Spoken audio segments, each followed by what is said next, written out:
അടുത്ത കുറച്ചു കാലത്തേക്ക് കേരളം കൂടുതൽ ചർച്ച ചെയ്യാൻ പോകുന്ന വിഷയങ്ങളിൽ ഒന്ന് ശബരിമലയിലെ സ്വർണ്ണപ്പാളിയുമായി ബന്ധപ്പെട്ട് ഇപ്പോൾ ഉയർന്നു വന്നിട്ടുള്ള വിവാദമാണെന്ന കാര്യത്തിൽ ഒരു സംശയവും വേണ്ട. കാരണം അത്ര കണ്ട് ഗൗരവതരമായ നിലയിലേക്കാണ് ആ സംഭവം മാറുന്നത്.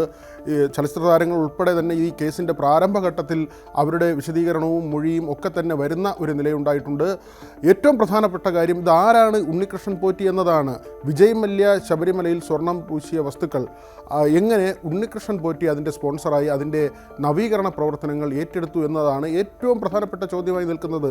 നമുക്കറിയാം ആരാണ് വിജയ് മല്യ എന്ന്. അദ്ദേഹം ഇപ്പോൾ ഈ സാമ്പത്തിക തട്ടിപ്പുമായി ബന്ധപ്പെട്ട് ലണ്ടനിലേക്ക് പോയെങ്കിൽ കൂടി പുഷ്കലകാലത്ത് ശബരിമലയിൽ ഇങ്ങനെ ഒരു സംഭാവന ചെയ്യുകയാണ്. അവിടെ സ്വർണം പൂശുന്ന അടക്കമുള്ള കാര്യങ്ങൾ, ആ ദ്വാരപാലക ശില്പങ്ങൾ സ്വർണം പൂശുന്ന അടക്കമുള്ള കാര്യങ്ങളെല്ലാം വിജയ് മല്യ ചെയ്യുന്നു.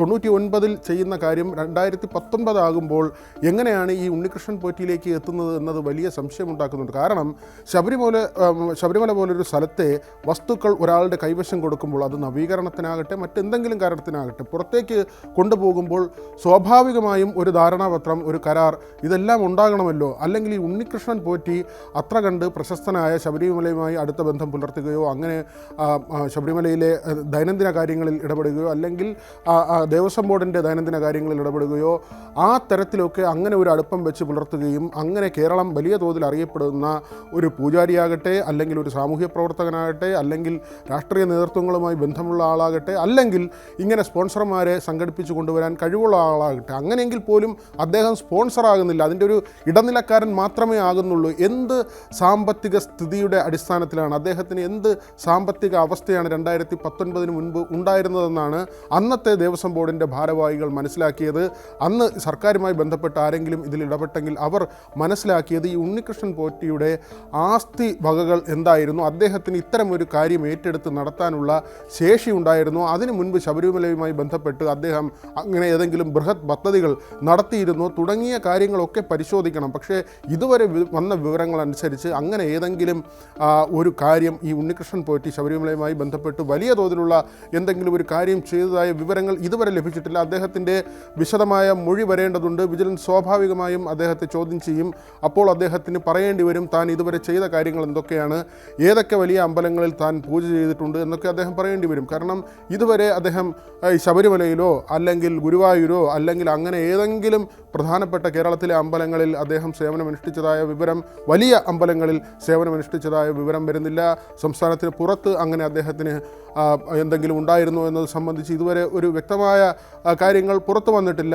ഏതായിരുന്നാലും ദീർഘകാലം അദ്ദേഹം എവിടെയെങ്കിലും ഒരു സേവനമനുഷ്ഠിച്ചതായ സൂചനകളോ വിവരങ്ങളോ ഇല്ല. മാത്രമല്ല അദ്ദേഹത്തിൻ്റെ കയ്യിൽ ഇത് കൊടുത്തുവിട്ട് തിരികെ വരുമ്പോൾ 4 കിലോയുടെ കുറവുണ്ടാവുകയാണ്. ഈ കുറവ് എങ്ങനെ സംഭവിച്ചു? മാത്രമല്ല ഈ ദ്വാരപാലക ശില്പം നിർമ്മിച്ച ശില്പി കുടുംബത്തിലെ അംഗം പറയുന്നത് ഇവിടെ നിന്ന് കൊണ്ടുപോയ സാധനമല്ല തിരികെ കൊണ്ടുവന്നതെന്ന്. അങ്ങനെയെങ്കിൽ അവിടെ വലിയൊരു അട്ടിമറി നടന്നിരിക്കുകയാണ്. ആ കൊണ്ടുപോയ സാധനം എവിടെ പോയി എന്നതിൽ വലിയ സംശയമുണ്ടാകുന്നുണ്ട്. മാത്രമല്ല കേരളത്തിൽ തന്നെ പല സ്ഥലങ്ങളിൽ എത്തിച്ച് ഈ ദ്വാരപാലക ശില്പങ്ങളിലെ സ്വർണ്ണപ്പാളികൾ പൂജിക്കുകയും മറ്റും ചെയ്തു എന്ന വിവരങ്ങളാണ് പുറത്തു വരുന്നത്. കോട്ടയത്ത് പൂജിക്കുന്നു, എറണാകുളത്ത് പൂജിക്കുന്നു. ഇപ്പോൾ നടൻ ജയറാമിൻ്റെ വെളിപ്പെടുത്തൽ സംബന്ധിച്ചാണെങ്കിൽ അങ്ങനെ ചെന്നൈയിലേക്ക് പോകുന്നു, ബാംഗ്ലൂർ പോകുന്നു, അങ്ങനെ പല സ്ഥലങ്ങളിലേക്ക് ഇത് കൊണ്ടുപോവുകയാണ്. അവിടെയൊക്കെ എങ്ങനെയൊക്കെയാണ് ഇത് പ്രയോജനപ്പെടുത്തിയത്, ഇതിൻ്റെ പേരിൽ എത്ര ഫണ്ട് പിരിച്ചു, എത്ര കോടികളാകും പിരിച്ചിട്ടുണ്ടാവുക, ഈ സാമ്പത്തിക സ്ഥിതിയുടെ മെച്ചത്തിലേക്ക് അല്ലെങ്കിൽ ഇപ്പോൾ അദ്ദേഹത്തിൻ്റെ ഒരു ജീവിത ശൈലിയുണ്ട്, ഉണ്ണികൃഷ്ണൻ പോറ്റിയുടെ ഒരു ജീവിത രീതിയുണ്ട്, ഇപ്പോഴത്തെ ഒരു സാമ്പത്തിക നിലയിലേക്ക് അദ്ദേഹം എങ്ങനെയാണ് എത്തിയത്? ചില കോടികളുടെ കണക്കൊക്കെ പറയുന്നുണ്ട്. ചില വാർത്തകളൊക്കെ വരുന്നത് ഏതാണ്ട് 30 കോടി രൂപയുടെ ആസ്തിയൊക്കെ ഉണ്ട് എന്നുള്ള ചില വാർത്തകൾ അവിടെയും ഇവിടെയും വരുന്നുണ്ട്. പക്ഷേ അത് വസ്തുതയാണെങ്കിൽ, അത് ശരിയാണെങ്കിൽ അദ്ദേഹത്തിന് എങ്ങനെയാണ് ഈ കോടികൾ അദ്ദേഹത്തിൻ്റെ ജീവിതത്തിലേക്ക് വന്നത്? പൂജ ചെയ്ത് ഇത്രയും ചെറിയ സമയം കൊണ്ട് ഒരാൾ ഈ കോടികൾ ഉണ്ടാക്കുക എന്നത് പോസിബിളായ ഒരു കാര്യമല്ല.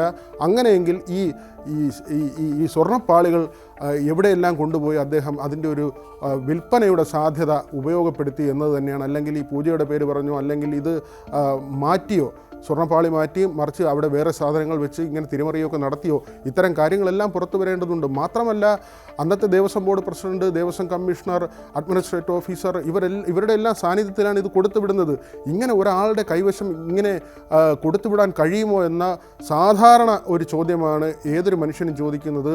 ഇത്രയും യുക്തി മാത്രമേ ഇവർക്കുള്ളൂ, അല്ലെങ്കിൽ എന്ത് താല്പര്യത്തിൻ്റെ അടിസ്ഥാനത്തിലാണ് ഇങ്ങനെ ഉണ്ണികൃഷ്ണൻ പോറ്റി എന്ന് പറയുന്ന ഒരാളുടെ കയ്യിൽ ഇതെല്ലാം കൂടി കൊടുത്തുവിടുന്നത്? ഇത് മോടിയാക്കുന്നതിന് വേണ്ടി, കൂടുതൽ തിളക്കം വരുത്തുന്നതിന് വേണ്ടി എങ്ങനെ ഇങ്ങനെ ഒരാളുടെ കയ്യിൽ ഇത് കൊടുത്തുവിട്ടു എന്ന ചോദ്യം വളരെ ശക്തമായി ഉയർന്നു വരുന്നുണ്ട്. ഇപ്പോൾ CBI അന്വേഷിക്കണമെന്ന ആവശ്യം കൂടി ഒരു വശത്ത് ഉയർന്നു വരുന്നുണ്ട്. കാരണം സ്റ്റേറ്റ് ഏജൻസി അന്വേഷിച്ചാൽ ഇത് പോരാ എന്ന ഒരു അഭിപ്രായം കൂടി പല കോണുകളിൽ നിന്ന് ഉയർന്നു വരുന്നുണ്ട്. ഏതായിരുന്നാലും ഇതിൽ കേടുവരുത്തിയത് പോലും, ഇതിൻ്റെ തിളക്കം കുറച്ചത് പോലും ബോധപൂർവമാണെന്ന ആരോപണം മറ്റൊരു വശത്തു നിന്ന് ഉയർന്നു വരുന്നുണ്ട്. നമുക്കറിയാം, അന്യസംസ്ഥാനത്ത് നിന്ന് വരുന്ന അയ്യപ്പ ഭക്തരുടെ ഒരു തീവ്രമായ അവരുടെ ഒരു ഭക്തി, ശബരിമലയോടുള്ള അവരുടെ ഒരു അഭിനിവേശം, ഇതെല്ലാം തന്നെ മുതലെടുത്തോ തിരിമറിക്ക് ഇടയാക്കിയോ എന്നതൊക്കെ തന്നെ വിശദമായി പരിശോധിക്കേണ്ടതുണ്ട്. ഏതായിരുന്നാലും വിപുലമായ അന്വേഷണം ഇക്കാര്യത്തിൽ നടക്കണം എന്നത് അതിശക്തമായ ആവശ്യമായി ഉയർന്നു വരികയാണ്.